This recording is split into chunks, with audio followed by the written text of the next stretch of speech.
Margaret and Fáilte Road, Ara, it's great to have you here, and thank you for your proactive approach. It's great to see that you have let it go through to second stage, because I know how hard Laura has worked on this, and it's an absolute privilege for me to have met Sophie and Shane, and to hear their story. And Sophie really is a true inspiration. I'd be fully in support of calling it Sophie's Law when it does get enacted.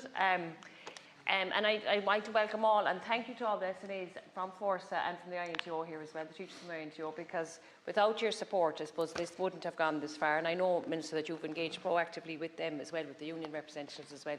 I just want to bless my Labour Party colleagues here, because, like Laura said, this is a workers' rights issue. So I think since this came up for us in our last debate, when it came to second stage or first stage, that I have been contacted. I couldn't believe it as well. I got contact from people, from teachers and SNAs all over my own constituency, and I spent a long time working in schools, and I can see I suppose what's very common thread is that SNAs and teachers love their job. And it's very clear that they love their job. So I would think it's a great idea that the naming is going to be changed, because that is not what teachers or SNAs want to do, is to blame anyone. But I was asked, actually, I just want to relay the experience of a home economics teacher from my own constituency. She has a very similar story to Sophie, and she's given me permission to speak about it today as well. Last February, I was assaulted by an autistic adult student in my classroom. I suffered a blunt force trauma to my wrist, my right hand. I was in horrific pain. The next day, I attended A&E in Letterkenny and was x-rayed and put in a splint. She went on to explain that thanks to the excellent care of her GP, she had an MRI which showed ligament and cartilage tears and a partial bone dislocation.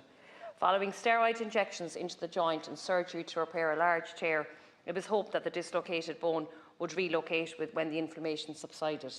Despite 6 months of physio, the pain and the lack of wrist function continued. 1 year on, the ulnar bone is still out of position. Fluid and inflammation are still present. A tendon is inflamed, possibly out of position, and wrist ligaments are showing chronic tearing.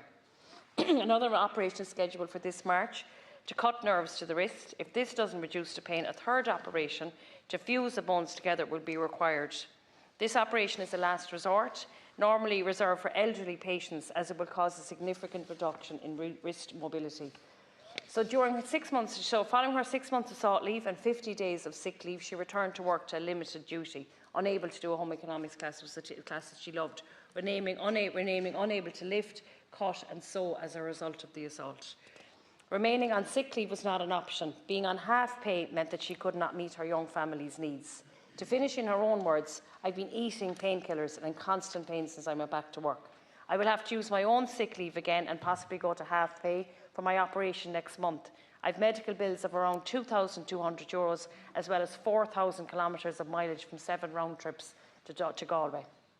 So, as well as of the medical expenses and loss of earnings mentioned, this teacher has experienced other financial losses, which are unable to complete state examination work, which she would have always done, and on a number of occasions has had to stay overnight in Galway.